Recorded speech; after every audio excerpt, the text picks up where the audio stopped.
ইসলামী একমাত্র জীবন ব্যবস্থার বাইরে কিছু আছে? কেউ তালাশ করলে কবুল করা যাবে? যাবে না। এটা মেনে নেওয়ার পর আমলে ভুল হলে কি করতে হবে? তওবা করে ফিরে আসতে হবে। আল্লাহ পাক ইনশাআল্লাহ মাফ করে দিবেন। যদি কোনো ব্যক্তি আল্লাহর সাথে শিরিক না করে, কবিরা গুনাহ থেকে দূরে থাকে, আশা করা যায় আল্লাহ পাক তার সমস্ত সগীরা গুনাহ মাফ করে দিবেন ইনশাআল্লাহ। হতাশ হবেন না, আল্লাহ আপনার অপেক্ষায় তার কাছে ফিরে আসুন। তারপর ঈমান কয়টা পিলার? 6টা। কয়টা পিলার? 6টা। প্রথমটা কি? আল্লাহ বিশ্বাস, ফেরেশতাগণে বিশ্বাস, নবী রাসূলগণে বিশ্বাস, আসমানি কিতাব সমূহে বিশ্বাস, পরকালের জীবনে বিশ্বাস এবং ভাগ্যের ভালো মন্দে বিশ্বাস। এই 6টাকে কি করব? মনে বিশ্বাস করব, মুখে স্বীকার করব, আর কাজে বাস্তবায়ন করব। কাজে বাস্তবায়ন করতে গিয়ে যদি ভুল হয়ে যায় তখন কি করবেন? কাফের হয়ে যাবে? সে তওবা করে ফিরে আসার সুযোগ আছে। এরপরের ইহসান কাকে বলে? ইসলাম পালন করতে গিয়ে এমন ভাবে করা, আল্লাহর ইবাদতটা এমন ভাবে করা যেন আমি আল্লাহকে দেখছি, আল্লাহকে হাজির নাজির মনে করে কাজ করা। আর যদি আমি আল্লাহকে দেখতে না পাই, মনের মধ্যে চেতনা থাকবে কি আল্লাহ আমাকে দেখছেন। তারপরে কনসিয়াসনেস, সময় কম, কিয়ামত কবে হবে।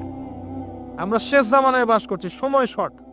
এখানে 2টা আলামত বলা আছে, বাকি বহু হাদিস আছে শত শত, যেখানে আরো হাজার হাজার আলামত আছে, হাজার হাজার।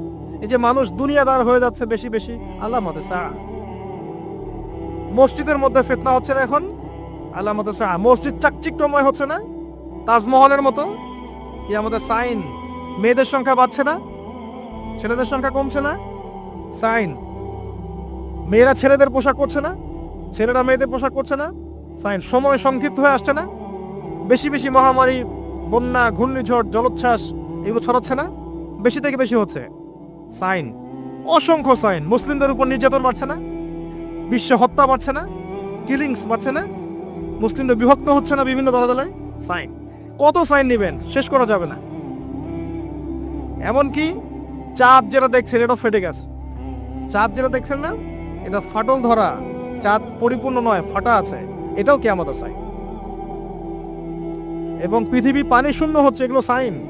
জলবায়ু পরিবর্তনগুলো সাইন। অনেক বিষয় আছে যেগুলো আপনি আখিরুজ্জামানের বইগুলোতে পাবেন।